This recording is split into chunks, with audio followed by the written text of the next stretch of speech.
Hello and welcome back to Pyre. Now, we suffered our first loss last episode to the Essence, the Harpies, and my god was it a narrow loss. They were on 2 HP on their Pyre, I think, but they just managed to sneak that last hit in. They got around my defense and, it was galling.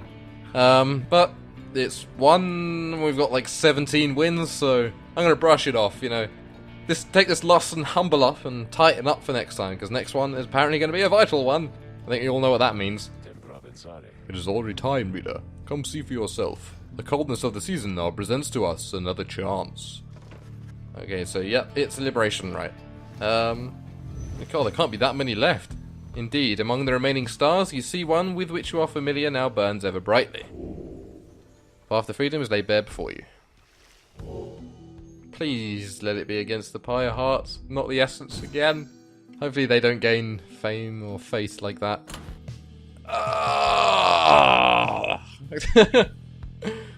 Oh no!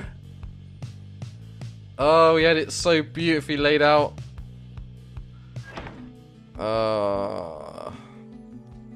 Yeah, it's 2-1. Well, one thing is for sure, I am not gonna invoke Islak. Already the Nightwing summoned back to Mount Allerdale. Picture the rites as a wheel broken free from a black wagon. It is turning uncontrollably, and soon shall reach a sudden stop. We should have several chances left for someone to go free, either us or else our adversaries, but not both. What is at stake each time is further complicated now, I must admit, knowing we have so few opportunities remaining. Those whom we send back into the Commonwealth, should our plans somehow fail, may look back upon their exile with fondness. 55%? So returning to the Commonwealth is not inherently a mercy, I don't think. Moreover, there are also those among us whom we count on to prevail in the rites. We need them on the Nightwings just as much as we need them in the Commonwealth. We cannot simply grow our numbers here, given the circumstances. And so, who stays, who goes? These choices affect us all. No pressure there, my girl. Yeah, thanks, mate. Now, I don't know about you, but I shall go and take my leave for now. Let's set forth again at daybreak. No pressure indeed. Oh, hello, Bertrude, the throat ruiner. You find Bertrude asleep, or perhaps in a deep trance, or even you sense nothing from her. Hedwyn notices as well and joins you to check on her. Haven't seen her like this before. She's barely breathing. She's not responding. He leans in for a closer look when... Halt thine advance, knave. Dare thee to disturb our slumber? I am terribly sorry, Bertrude. The reader and I, we were just checking to make sure you were alright, because of how we saw you there just now. And how exactly did thou see us there just now? Well, you appeared to be dormant, or perhaps... Didst thee think we had simply perished here, perchance? Crumpled over in our ancient age? A weakling barely clinging to this wretched coil? No, I mean, maybe? I sincerely apologize for having disturbed you, Bertrude. I know all this must be an adjustment, having to be around someone like me, maybe the others too.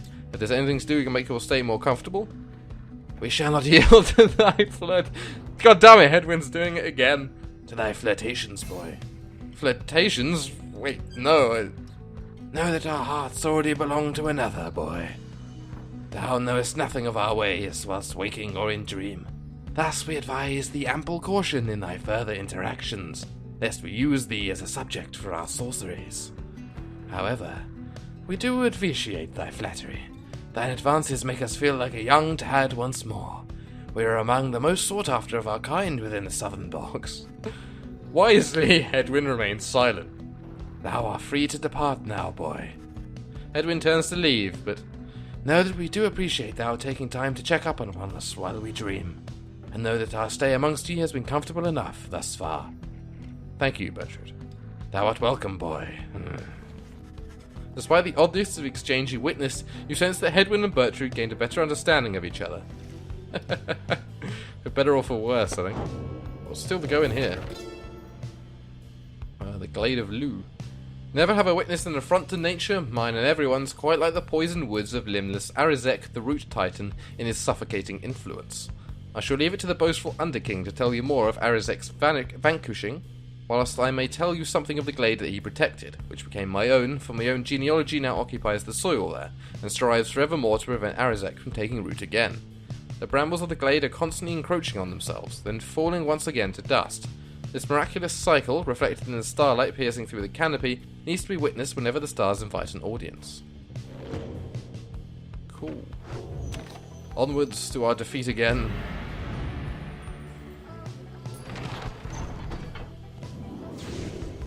Well, let's not beat around the bush here.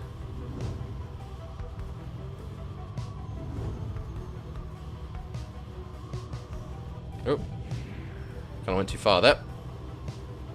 Let's see what we got. Sir Gilman or Bertrude. Sir Gilman, I think.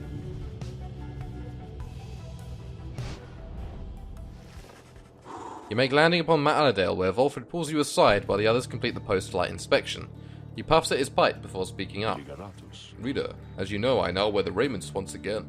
This means that I, myself, may soon be worthy to regain my freedom in the eyes of the 8 scribes. No, however, that is not my wish to go just yet. It is true it could be of some benefit to our plan back in the Commonwealth, but I feel my place is here for the time being. Perhaps once the Nightwings are on a surer footing in their path, my time shall come. Those are my feelings on the matter, and I wanted you to know. I shall, of course, defer to you. Our path is not to contradict the reader's will. Anyway, I trust that all of us, yourself included, shall find our freedom. If not soon, then by when all of this is over. Seek the Nomad Scribe's favor. Having completed the post-flight inspection, you and Sir Gilman visit the monument of Gol Gothanion here in Emperor's Fall. It seems that this night's test of honor is just beginning to begin. He is to understand the stars themselves are vanishing. Impossible, he says. How can there be such a thing as honor in this world if the stars themselves are wont to leave this world behind? Soon he has finished paying his respects. You return to the wagon in silence, feeling as though Gol Gothanion has shown you favor. You shall soon ascend the mountain, though there is time now to pursue your vocations. Cool.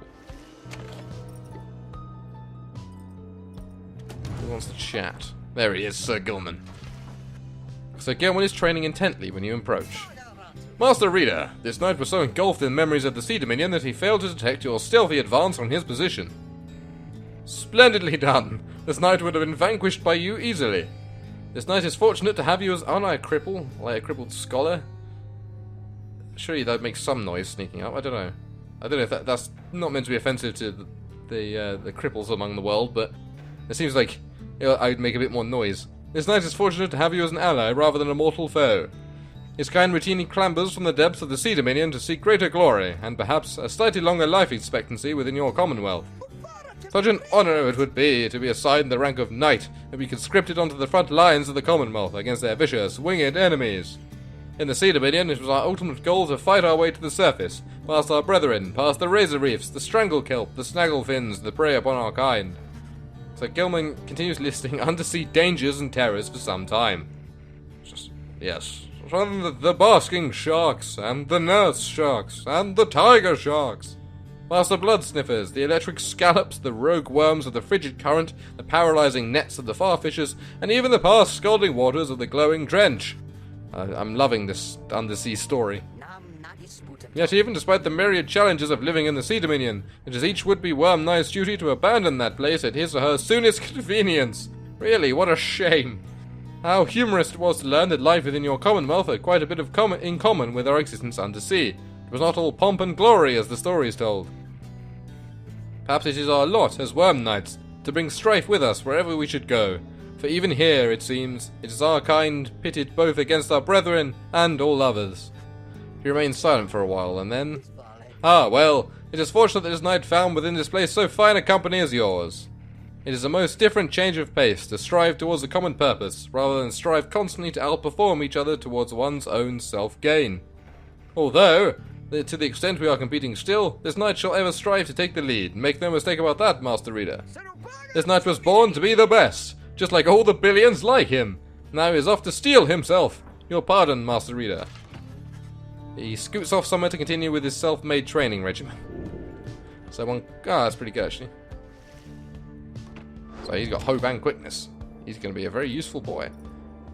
Study in private, I think. Can we do the glory now? Yes, we can. How much damage your exiles deal to the adversary's Pyre? Yes, please. Can you recite it? What have you come to understand of the book? Can you recite its pages yet by heart? Have you internalized its teachings? In its lack of limits, you experience yours. There we go. Righteousness.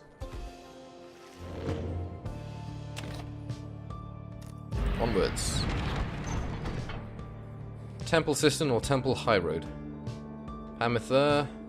Jadariel. Hamitha, I think. I think we had a decent team last time. If it wasn't for the bloody Eastlack, I think we would have had it, so...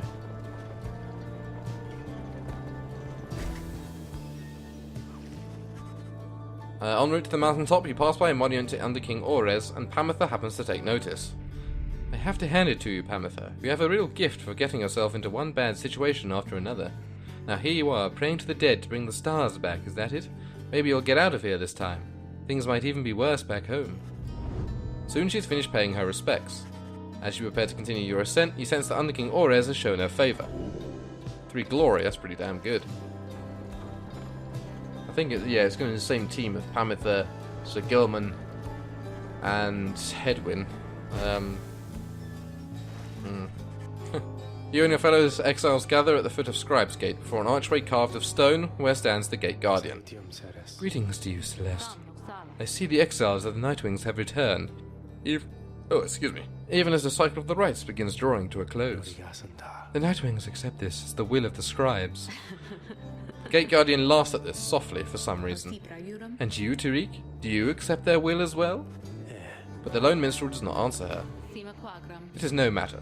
Now, Nightwings, each of you come forth and state what it is you seek while crossing Scribe's Gate. One by one, the Nightwings declare themselves. We will pass through as before. Then Volfred takes his turn. Celeste stops him. You, I see you wear the raiments once again. Explain. The cycle of the rites is ending. While I do not know exactly why, I have my fears. One of my contemporaries, he who fell from the summit long ago, he lives and seeks his liberty again. He stands against us now, and believes his triumvirate to be the true Nightwings. I remember well the contemporary whom you mean. Then the Nightwings stand divided. Yes, and so I wear the raiments once again, in case it may help to right this wrong. For I am Volfred Sandalwood, and I seek liberty for each of us, so that one day we all might stand shoulder to shoulder on the other side, and bring our freedom to the people there. She considers Volfred's words for a moment. I see. Then move along. The Guardian of Scribe's Gate regards you all, and then she beckons you onward. The 8 scribes bid the Nightwings welcome. Go forth with glory. Celeste? What is it, Tariq? The will of the scribes. Long have we both followed it. I think you would agree. In equal measure has it drawn us close, as separated us. But if their aim now is to keep us apart, for another age or longer, then no, I do not accept their will. You blaspheme, Tariq, and at the gate, no less. But the lone minstrel simply puts his hat back on. Then may the scribes themselves admonish me. Until tomorrow night, Celeste. Tariq, you're so awesome.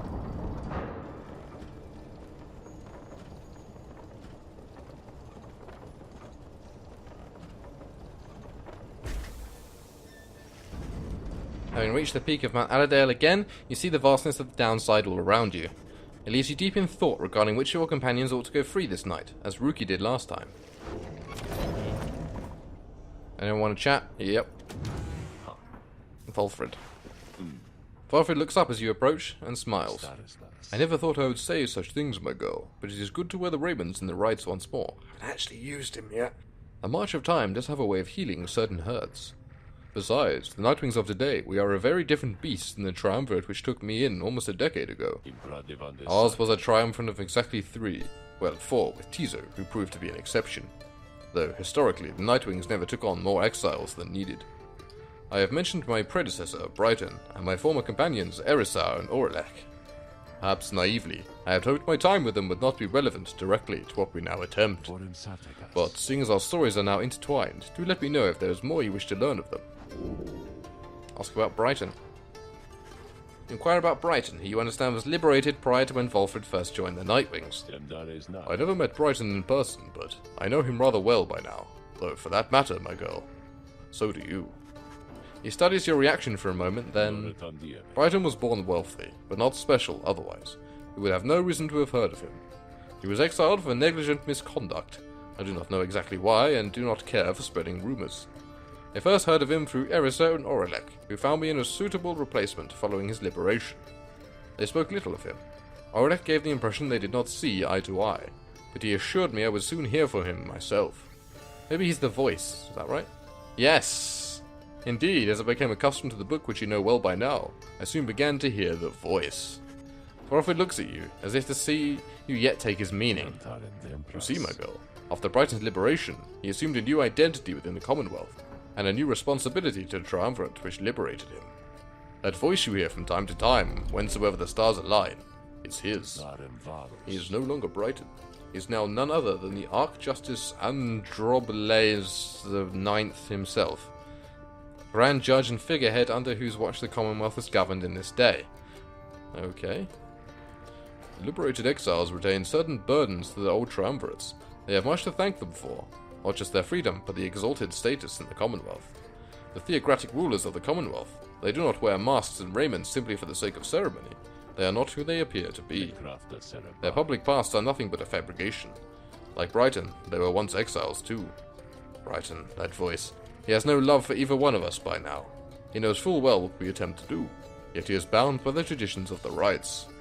He shall always stand on ceremony and complain, but I think he knows deep down that he is powerless. How ironic that one of such high status in the Commonwealth should be so frightened of some long-forgotten exiles such as we. Anyway, that's Brighton for you.